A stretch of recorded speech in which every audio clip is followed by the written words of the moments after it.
السلام علیکم. میں ڈاکٹر شاہین ہے ایک کنسلٹنٹ سائیکائٹرسٹ ہوں. مجھے معیاری فلمیں دیکھنے کا بہت شوق ہے اور موسیقی سے گہرا لگاؤ ہے. زندگی تماشا بنی دنیا دا حادثہ بنی کٹھے بھی نہ پیار ملیا ہائے. یہ گانا تھا 1974 کی بلاک بسٹر فلم نوکر ووٹی دا، جسے نگار ایوارڈ ملا. وجاہت اترے نے اس کی بہت خوبصورت دھن بنائی اور یہ گانا اس وقت کی بہترین ہیروئن ممتاز پہ فلمایا گیا. لیکن آج میں بات کرنے جا رہی ہوں فلم زندگی تماشا کے بارے میں. سرمد خسرو صاحب سے بہت سی توقعات وابستہ تھیں کہ یقیناً ایک شاہکار فلم دیکھنے کو ملے گی. بہت سالوں سے اس کا شدت سے انتظار تھا. اب کیا بتاؤں، کل رات یوٹیوب پہ اس فلم کو دیکھ کر بہت مایوسی ہوئی اور وقت ضائع ہونے کا دکھ ہوا. اس فلم کو دیکھنا بڑا صبر آزما کام تھا، لیکن ساتھ ہی ذہن میں بہت سے سوالات بھی اٹھے کہ اس بیتوقی فلم کو بنانے کا مقصد کیا تھا. اس میں ایسی کون سی بات تھی کہ سینسر بورڈ نے اعتراض کیا. 2017 سے اس فلم کی تشہیر ہو رہی تھی. سب کا تجسس بڑھتا جا رہا تھا کہ سینسر بورڈ کیوں پاس نہیں کر رہا، اور ضرور اس میں کوئی مسالے دار چسکے والی بات ہوگی. میرے خیال میں تو اس میں کوئی بھی ڈھنگ کی مناسب یا غیر مناسب بات ہی نہیں، سوائے چند مغلظات یعنی گالیوں کے. کہنے کو آسانی سے کہا جا سکتا ہے کہ وہ بات سارے فسانے میں جس کا ذکر نہ تھا، وہ بات ان کو بہت ناگوار گزری ہے، یعنی سینسر بورڈ کو. شاید سینسر بورڈ کو بندش لگانے کی استدعا کی گئی تھی تاکہ سب کا تجسس بڑھے اور فلم کی وقت میں اضافہ ہو، یعنی کہ شاید صرف پبلسٹی کے لیے یہ ہائپ کریٹ کی گئی. واللہ علم. اس فلم کی کہانی بے ربط ہے، بے مقصد ہے اور بے تکی ہے. راحت نامی نعت خان جو بہت موٹا ہے، دوستوں کی محفل میں بھونڈا رقص کرتا ہے، ویڈیو بن جاتی ہے، وائرل ہو جاتی ہے. سمجھ میں نہیں آتا کہ کسی حسینہ کے ٹھمکے لگانے کی ویڈیو تو یقیناً وائرل ہو سکتی ہے، جیسے میرا دل یہ پکارے آ جا، لیکن ایک بھدے موٹے بڑی عمر کے نہایت نامعقول بھونڈے رقص کی ویڈیو کیسے وائرل ہو سکتی ہے؟ کیا لوگوں کی ایستھیٹک سینس یعنی جمالیاتی حس کا انتقال ہو گیا ہے؟ تو پھر سانڈ اور بھینسوں کی ویڈیو بھی بنا کر وائرل کی جا سکتی، یعنی ان کے رقص کی. چلیں، راحت نے بد مزہ ڈانس کیا تو اس میں ایسی کیا فوش بات تھی کہ اس کا خاندان اور تمام محلے والے اس کے خلاف ہو گئے، ملنا جلنا چھوڑ دیا.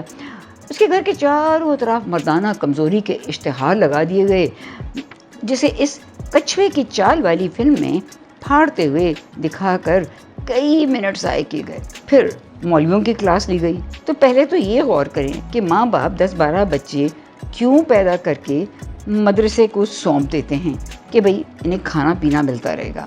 فلم بول کا کچھ ایسا ہی ڈائلاگ تھا، اگر کھلا نہیں سکتے تو پیدا کیوں کرتے ہو؟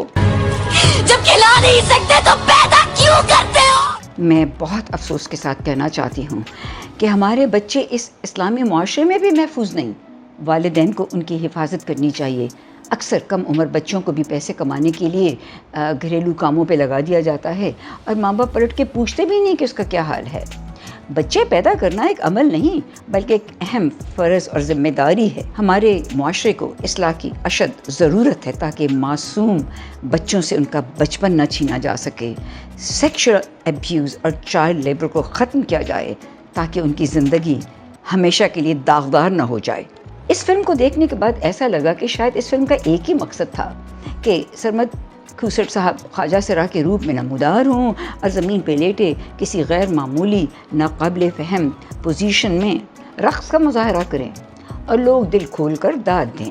مجھے خواجہ سراؤں سے بے حد ہمدردی ہے، لیکن کیا یہ ضروری ہے کہ سرمد خسرو پہلے جوائے لینڈ اور پھر زندگی تماشا میں ان کا تماشا بنائیں؟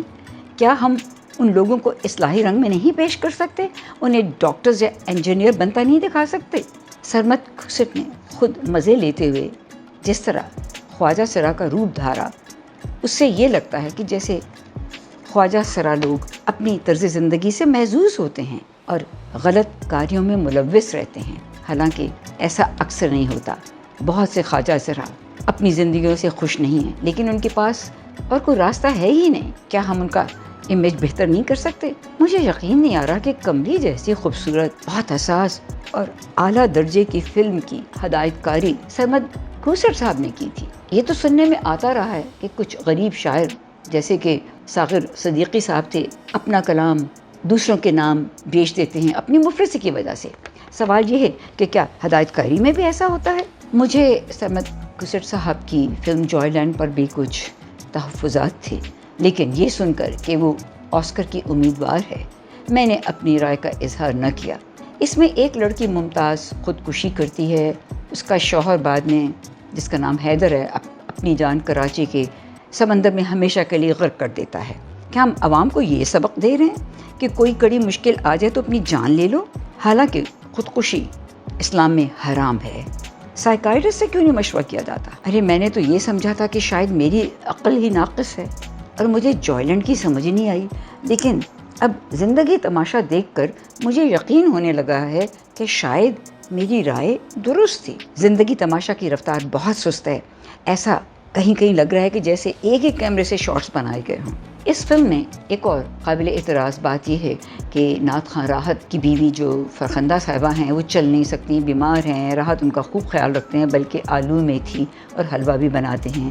ہاں، اگر آپ کو آلو میتھی حلوہ بنانا نہیں آتا تو اس فلم کو دیکھیں، آپ کو یہ چیزیں بنانی آ جائیں گی۔ لیکن راحت صاحب رات کو آسیہ، انجمن اور ممتاز کے رقصوں کی ویڈیو سے ذہنی عیاشی کرتا ہے۔ جو تسکین اسے معذور بیوی سے نہیں مل رہی وہ ان ایکٹریسز کے ڈانسز دیکھ کر حاصل کرتا ہے اور مست ہو کر گہری نیند سو بھی جاتا ہے۔ حتیٰ کہ ایک روز بیوی کی پکار بھی سنائی نہیں دیتی، بیٹی رات گئے آ کر زور زور سے دروازے پیٹ کر اسے جگاتی ہے کیونکہ فرخندہ دم توڑ رہی ہے۔ اس فلم کے شروع میں دکھایا گیا ہے کہ اسے بیرونی ممالک سے بہت سے انعامات ملے ہیں۔ میرے مشاہدے میں آیا ہے کہ جس فلم میں پاکستانی معاشرے کی دل کھول کے برائیاں کی جائیں اور نیگیٹو امیجز پیش کیے جائیں تو باہر کے ممالک انعامات سے نوازتے ہیں۔ کیا ہمارے معاشرے میں کچھ بھی اچھا نہیں ہے؟ کیا مغربی معاشرہ برائیوں سے پاک ہے؟ میں بطور سائیکائٹرسٹ بتاتی جاؤں کہ وہاں کا فیملی سسٹم ٹوٹ رہا ہے۔ وہاں پر سائیکیٹرک پیشنٹس کو کمیونٹی نرسز اور ہاسپٹل سنبھالتے ہیں، جبکہ پاکستان میں بہن بھائی، رشتہ دار، حتیٰ کہ ہمسائے بھی مدد کرنے کی بھرپور کوشش کرتے ہیں۔ وہاں ایک افراتفری کا عالم ہے، کسی سے ملنے جانا ہو تو کچھ روز پہلے اپوائنٹمنٹ لینی پڑتی ہے، چاہے وہ آپ کا اپنا سگا بیٹا ہی کیوں نہ ہو۔ پاکستان میں ہمیں سائیکیٹرک کمیونٹی نرسز اور سائیکیٹرک ہاسپٹل کی اس قدر ضرورت نہیں پڑ رہی۔ میں سمد کھسٹ صاحب کی بہت عزت کرتی ہوں، وہ ایک آرٹسٹ، ہدایت کار اور ایکٹر ہیں، بلکہ رائٹر بھی ہیں۔